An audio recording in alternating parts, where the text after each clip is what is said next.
Good morning, y'all. I wanted to do a video to go along with our devotion. The devotion today is blessing and cursing, and the scripture comes from James chapter 3, verse 10, and it says, "Out of the same mouth proceed blessings and cursing. My brethren, this should not be so." So, and it kind of goes over the different things, the different ways we curse with our mouth. I mean, of course, there are curse words, and that's part of it. Foul language is something that if we're a Christian, it shouldn't be coming out of our mouths. We shouldn't want to say it. And, I do get that every once in a while it slips and you're like, oh, but it shouldn't slip out every time you get mad at somebody or every time you stub your toe or every time something bad happens. It just shouldn't be happening. And I mean, if it is, it's something you need to get on your knees and pray about. And another thing is taking the Lord's name in vain. I teach a children's church class. I did when we were in church, but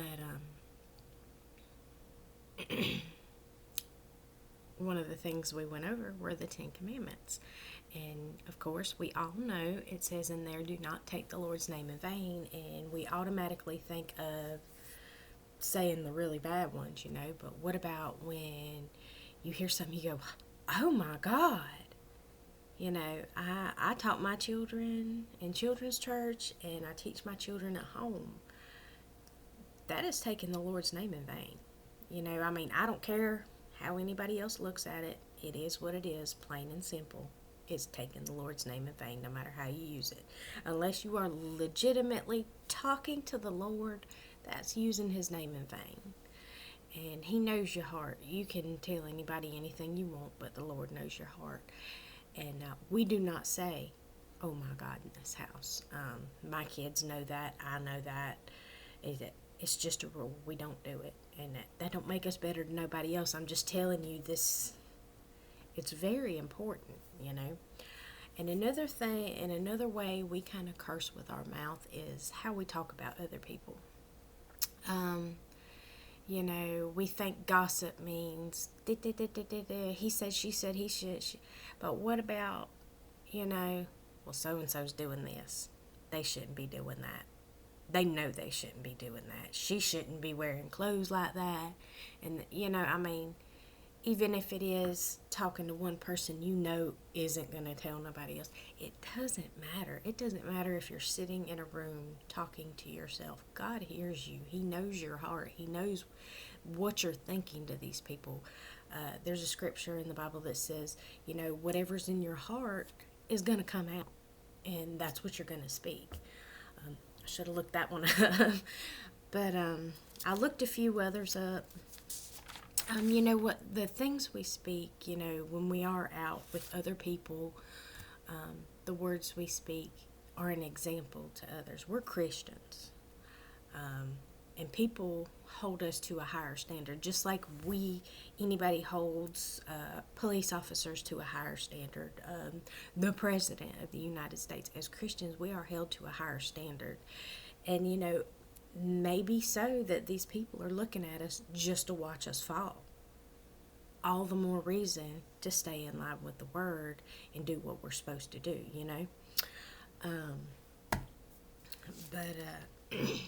Other people that aren't Christians, they look at us. Some of them are looking at us to fall, but some are looking at us because they need the truth. They need to see a legitimate example. They want to see that it can be done.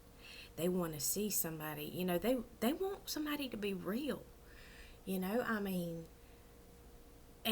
when I say they want somebody to be real, that doesn't mean go out there and talk however you want to talk and be like, oh, Lord, forgive me, and giggle it off. They want real truth, everybody needs it. They need to know that there really is somebody out there, and if we're walking around talking however we want to talk, they're going to think, is he real? If they're still talking the way they talked when they weren't saved, and now they're walking around talking about how they're saved.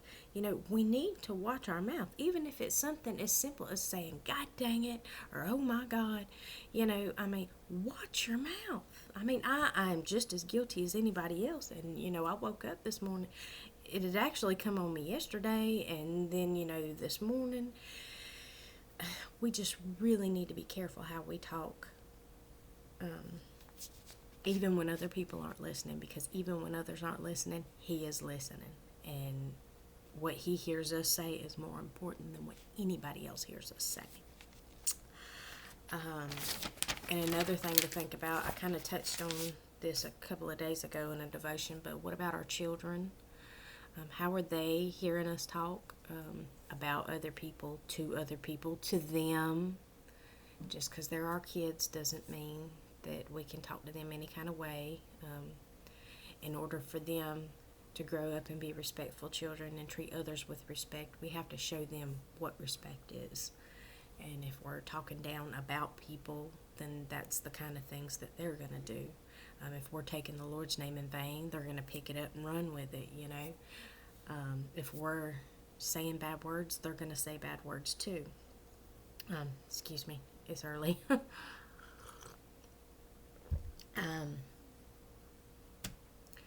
And if we feel like we don't have to line up our words with how God tells us to speak, that's a sin. The Bible lays out, how we should be living our lives, and it's not to put rules on us, it's to, it's to help us live better, because if we don't say things we shouldn't say, then we're not going to feel bad about them later, we can always know that we have put up that good example. We're not perfect. We're going to slip up sometimes, and it's more than likely going to be in a minute when it really doesn't need to be. But, we can do it. We have to.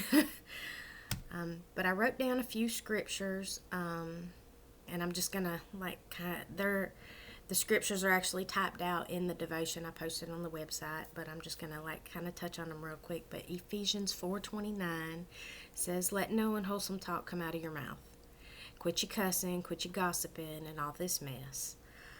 James chapter 1 verse 26, if man can't bridle his tongue, his religion is worthless. And like I said, what we say, and we call ourselves Christians, others are looking at what we're saying, so we really need to be careful.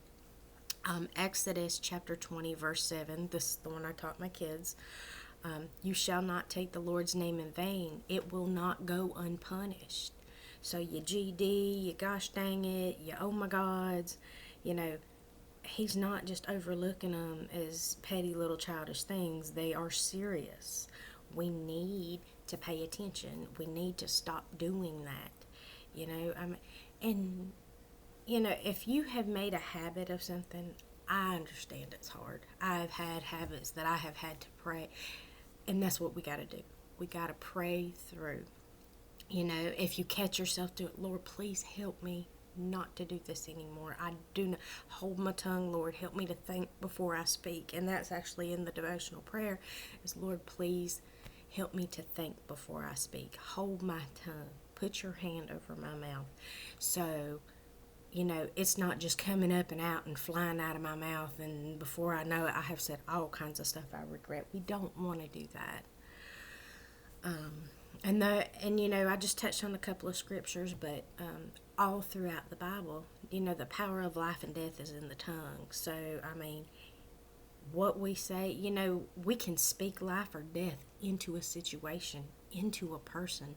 So we really have to be careful, and we will be held accountable for every single word that we speak.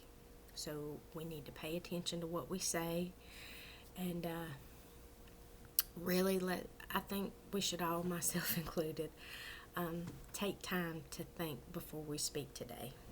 And I thank y'all for listening. I love y'all, and have a great day.